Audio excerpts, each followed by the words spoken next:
안녕하세요. 크리스천 영성학교는 연한신 목사입니다. 오늘은 귀신 축사를 둘러싼 거대한 미혹이라는 제목을 한번 생각해 볼게요. 예전에 검은 신부들이라는 영화가 개봉되면서 구마의식에 대한 세간의 관심이 많아진 적이 있었죠. 구마의식이란 귀신을 쫓아낸다는 그 뜻의 구마입니다. 구마의식이란 카톨릭 구마 신부가 마귀를 쫓아낼 때 행하는 의식이에요.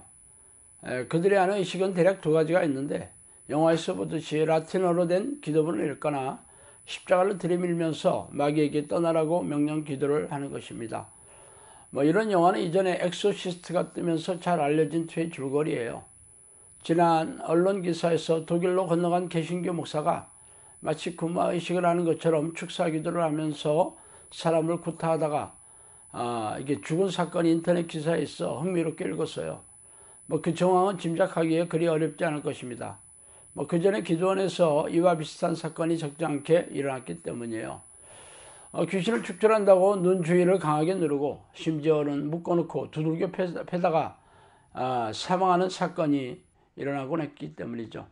아마 이들도 귀신 들린 증상을 보이는 사람들에게서 간절히 기도하며 귀신을 쫓아내려 했지만 여의치 않자 물리적인 행동까지 하다가 급기야 이런 사단까지 벌어진 것 같아요. 그렇다면 카톨릭의 구마의식이나 물리적인 행동을 하는 축출 기도가 과연 효과적일까요? 예전에 미국에서 카톨릭 교도라는 어떤 분이 저에게 메일을 보낸 적이 있어요. 그는 귀신 들린 현상으로 몹시 괴로워하였으나 미국에 있는 카톨릭 교회에서 어떤 도움도 거둘 수 없어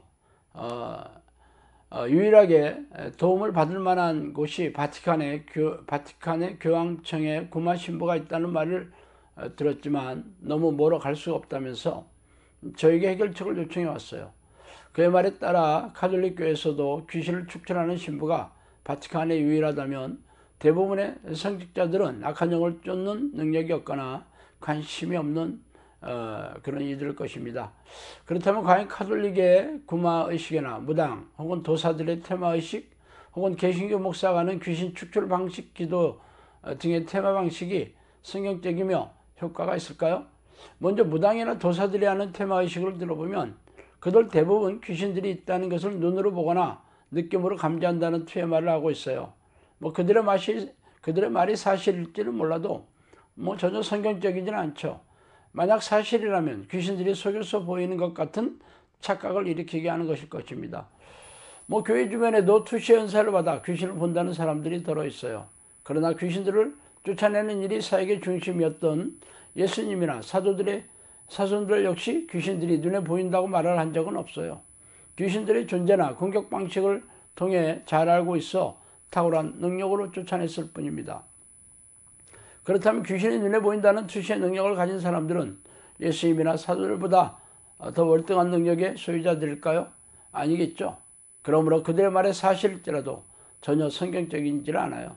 그렇다면 카톨릭에서 행한다는 구마의식을 생각해 볼까요? 그들은 라틴어로 된 기도문을 읽는다고 합니다. 그렇다면 귀신들은 그냥 우리말로 하지 않고 라틴어로 된 기도문을 읽어야 두려워서 도망칠까요? 예수님이나 사도들은 라틴어에 대해 전혀 모르셨고 그 당시 언어인 헬라어나 아람어로 귀신들을 쫓아냈겠죠.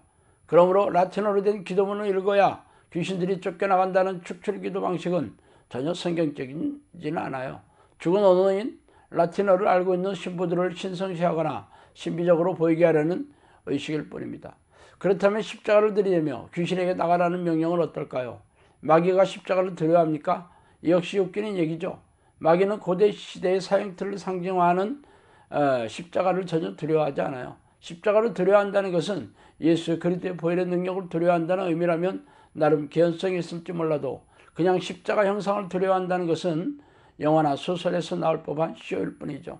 마지막으로 귀신에게 나가라고 명령하기만 하면 도망합니까? 이 행위는 조금 생각해 볼 여지가 있죠. 하나님이 바울의 손으로 놀라운 능력을 행하게 하시니 심지어 사람들이 바울의 몸에서 손수건이나 앞치마를 가져다가 병든 사람에게 얹으면 그 병이 떠나고 악귀도 나가더라. 이에 돌아다니며 맞서라는 어떤 유대인들이 시험삼아 악귀 들린 자들에게 주 예수의 이름을 불러 말하되 내가 바울이 전파하는 예수를 의지하여 너에게 명하노라 하더라. 유대의 한 제사장 스게와의 7 아들도 이 일을 행하더니 악귀가 대답하여 이르되 내가 예수도 알고 바울도 알거니와 너희는 누구냐 하며 악기 들린 사람이 그들에게 뛰어올라 눌러 이기니 그들이 상하여 벗은 몸으로 그 집에서 도망하는지라. 사도행전 19장 11절에서 16절 말씀입니다. 위에 사도행전의 말씀은 귀신들이 어떻게 쫓겨나가는지에 대한 실마리를 제공해주고 있죠. 스가랴 7 아들들은 바울이 예수님을 의지하여 귀신을 쫓아내는 것을 보고 자신들도 그대로 따라하고 있습니다. 아마 예수님의 이름이나 예수 보혈의 공로로 의지하는 기도로서 귀신들을 향하여 나가라고 명령하였을 것입니다. 그러나 귀신들은 그들의 말에 코웃음을 치면서 도리어 그들을 무력으로 제압하는 코미디 같은 사건을 연출하고 있어요. 그렇다면 귀신들은 무엇을 두려워할까요? 라틴어로 된 기도문입니까? 아니면 십자가입니까? 아니겠죠. 귀신들이 두려워하는 것은 예수 그리스도의 이름이나 예수님의 보혈의 공로로 의지해서 기도하는 것이지만 중요한 것은 누가 기도하는지예요. 말하자면 성령이 동행하시는 성령의 능력을 지닌 사람들이죠. 그래서 예수님을 두려워했고 사도들을 무서워하며 도망쳤던 것입니다. 그러나 예수 그리스도의 보혈의 능력이 가슴에 새겨지지 않는 사람들은 전혀 두려워하지 않아요. 그런데 라틴어로 된 기도문이나 십자가 형상을 두려워해서 귀신들이 도망친다는 게 말이나 될 법이에요. 이처럼 귀신들은 카톨릭의 구마 신부가 거행하는 구마의식이나 개신교 목사의 축사기도 형식을 두려워하는 것이 아니라 어떤 사람이 기도하는지 여부가 중요합니다. 그러므로 당신이 성령의 능력을 보유한 하나님의 사람이라면 축철기도를 하기 전에 귀신들이 무서워서 도망칠 것입니다. 그러나 성직자 복장을 하고 십자가 목걸이를 두르고 유창하게 축사기도를 한다고 해도 귀신들은 콧방귀를 뀌면서 우습게 보겠죠. 자, 오늘은 여기까지 하겠습니다. 감사합니다.